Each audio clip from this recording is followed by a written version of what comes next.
All right, what's up everybody? Welcome to my channel. I am Larry Okami and today we're talking about some Xbox. And there's a bunch of Xbox news to talk about, so I got my notes here. So let's go ahead and dive into it. There's been a lot of changes happening within the industry, within the gaming world. So we're going to talk about Xbox for today and they got a lot going on. So the number one big thing, and this isn't in any particular order I suppose, but the price of Game Pass going down, that is very huge. And it's starting to be a little bit more affordable. You know, it's going down by a few dollars, but I think that goes a long way into making it very accessible for other people and to also lower it because they've been raising prices for their consoles and for Game Pass all throughout last year. So I think this, in my opinion, is a huge move for them. Another thing that they did is went from Microsoft Gaming back to just being called Xbox, which is huge. So no more Microsoft Gaming. This is fully focused on Xbox and what they've been known for in the past. So I think that's a good change to go from that to this, because this is really showing that they're going back into the Xbox mode and we're not living under the banner of the Microsoft Gaming in that era. You know what I mean? The next thing is they ended bad marketing campaigns. That's another huge thing that people didn't like with the Xbox is here thing, Xbox is down thing. I've noticed a lot of different marketing campaigns that they had weren't too good, but it seems like they're going back to the old nostalgic Xbox way, which we'll get to in a second when we talk about something huge that they did that they completely changed. The next thing is that they announced Project Helix, which is their next console, which is pretty exciting. It's gonna be a pretty big console when it comes out. I think it is targeted for the end of next year of 2027. So that's when we should see Xbox Helix more than likely. Probably a very powerful console. It's gonna be integrated with Steam. I think that's gonna be pretty huge if that actually is. Where you can actually play your Steam games on your Xbox and having the integration. There's rumors that there's going to be free online. There's going to be a lot of crazy stuff happening with this console, down to the hardware, to what you're going to be able to carry over, what you're going to be able to do in terms of what your PC can do with that, cloud gaming. There's a lot going on with the new Xbox, and if there's any news, I'll definitely let you guys know. Moving on, they're reevaluating exclusive games.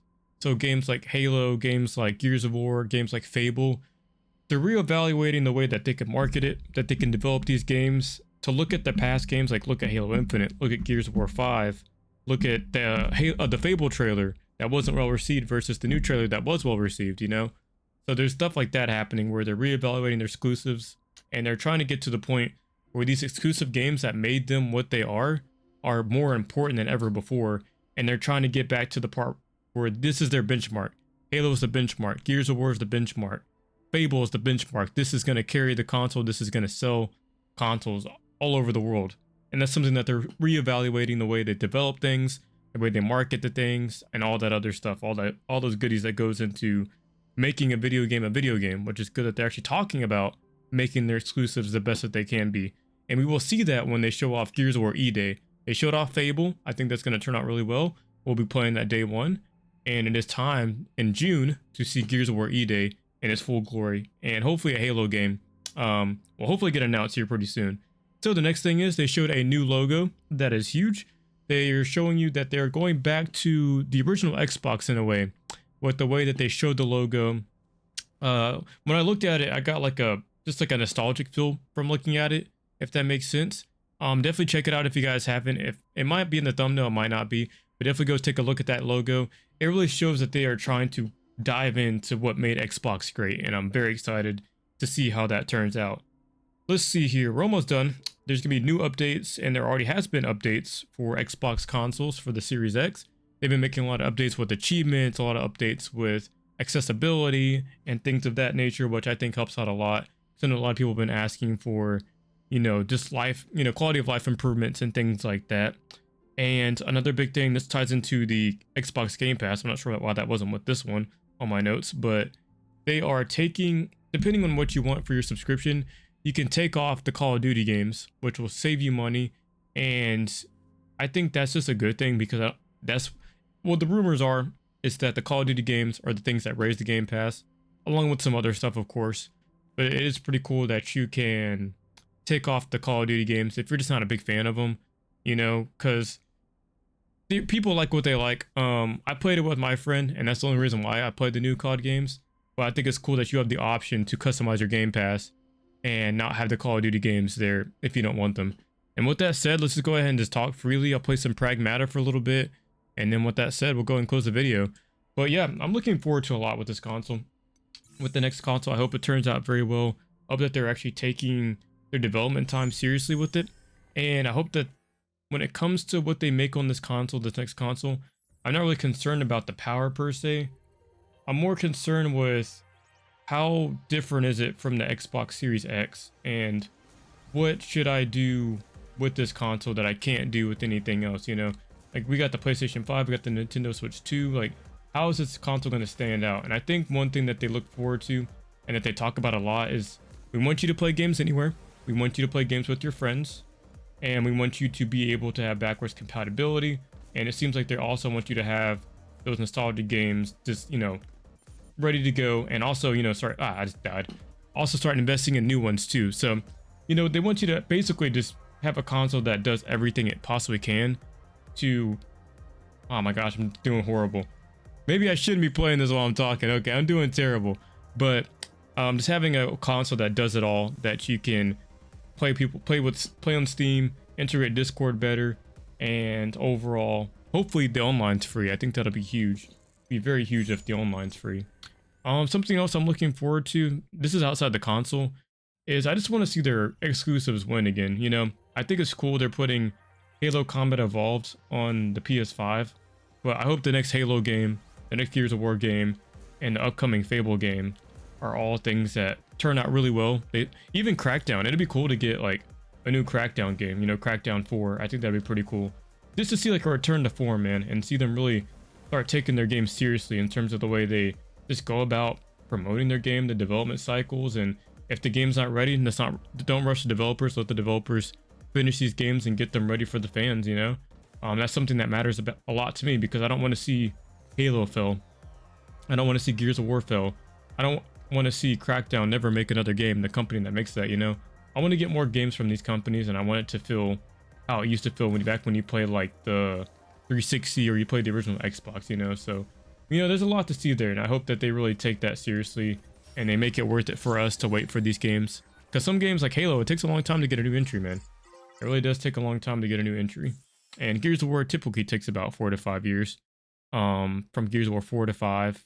From 5 to now, about 6-ish years. But hopefully they also look into... This is just something for me, maybe less battle passes in their games, kind of like Halo has it. Gears of War 5 had the operations, which is basically just like a pass where you have to pay to like, unlock content and whatnot, and there's like in-game currencies. We'll see if Gears of War E-Day has it. We'll see if the next Halo has it. But that's just something that I kind of want them to look into, is like the way that you can unlock stuff. It'd be cool if you can go back to like Gears of War 3, where you can unlock like different skins and different items through achievements. I'm not sure if there's any other games that you can do that with, but it'd be pretty cool to see stuff like that return, where like achievements can do something. Oh, they bring back avatars too. So like you can have your old Xbox 360 avatar on the Xbox Helix, or on the PC if they like update it somehow where it's also integrated to their pass and whatnot on there. Or like you can have like your old avatar and you can like play games with it. Remember like, what was that game called where you could play your avatar? Damn it, what was it called? Doritos Crash Course, yeah. It was on the 360 and you can like play your little avatar and stuff like that. So getting cool stuff like that, because remember you can get like achievements in Halo or achievements in Gears of War or other games. And you can like have your avatar like fight the enemy, or like a little split animation. Or you can like have like a cool grenadier head from Gears of War, and you can have like the cool outfits for different games and all that. So cool stuff with avatars would be pretty cool to bring back. I know we already have avatars, but they're kind of lame. Like I think I've only ever messed with my Xbox One avatar like maybe one time ever. But yeah, that'd be something cool to bring back. And other than that, seems like I'm not the best person to be playing games and talking at the same time. But I would just say, yeah, I think that those type of things right there would make me very content and very happy. There's some other stuff I'm missing, but just going back to what Xbox used to be, like playing games with your friends, having great online, you know, experiences, and having great things to grind out, like, you know, achievements and all that stuff, and cool stuff for my avatar. And overall, man, just going back to that old feel of like, games used to be fun. They used to be great quality and high quality. They weren't like cheaply made and rushed out as fast as they can possibly make it. You know what I mean? Like it actually had like heart and passion into it. And I hope that their business strategy can get them to a place where we can really see like the fruits of their hard labor, not only from the marketing team, but from the developers from, you know, Xbox helping out and making their console all that it can be, so that we could see them, you know, be around as long as possible. Because I don't want to see Xbox not have business, you know. I don't want to see like PlayStation and Nintendo, or Sony and Nintendo, having like all the, I guess, praise and all the competition in the world, but you know, Microsoft ain't have, or Xbox isn't having any, you know what I mean? I think when there's competition in the gaming industry, no, my bad, I know this actually. When you have competition in the gaming industry, that's when you get like the best games, bro. You get the best games, you get the best experiences, all because everybody is shooting for your hard-earned dollar and they're making it worth it. Back like what it was like on the 360 days and the PS3 days, you know, and how they made that whole, like, it wasn't like much of a competition, I would say, because any console that you like, you're gonna put time into it, you know. Like I buy all the consoles that I can, you know, and I'm always gonna enjoy it. But it was cool that some people had like PS3 games and Microsoft had their own games, and you know, they were exclusive. I don't know how I feel about exclusives going forward, but everything just felt so special, man. You had the God of War games on the PS3, but you had like, the Gears of War games on the Xbox. Like, you know, everything felt special. So I'm rambling on, but with that said, man, I am looking forward to the future of Xbox. I think things are looking good. They were looking grim. They were definitely looking grim. So I believe her name is Asa Shara. You know, shout out to her. I think she's doing a good job, and I hope that they keep their promises and that Xbox stays in business and gives us the best games that they can. And I cannot wait to see their Xbox showcase and to really see what the future is going to look like, and you know, how we're all going to be a part of that future, and hopefully all of our family and friends that are gamers or that are casual gamers can, you know, enjoy what it is to like just chill and play games and just enjoy what gaming is, which is, you know, in a form escape of reality for you to enjoy cool different types of stories, characters, universes, worlds, you know, all that cool stuff that gets us into games, competitivism within like PvP games, like, you know. So I'm just appreciative that we're in a very good time, man. This year's been very good for the gaming industry. We've got a bunch of cool games like Resident Evil. We've gotten Crimson Desert. I'm playing Pragmata, as you guys can see. Like, we're getting a bunch of cool games, and I can't wait to see what Microsoft has up their sleeve specifically for us moving forward past Gears of War E-Day. But with that said, let me know down in the comments below what you guys are excited for. I'm very curious to hear your thoughts on all these big Xbox changes happening within their business model, their console, and just in general with their exclusive games moving forward. And with that said, if you guys can please like, comment, subscribe, share the video. It helps get it out to the world, and I'd very much appreciate it. I will see you guys in the next one. Y'all take care.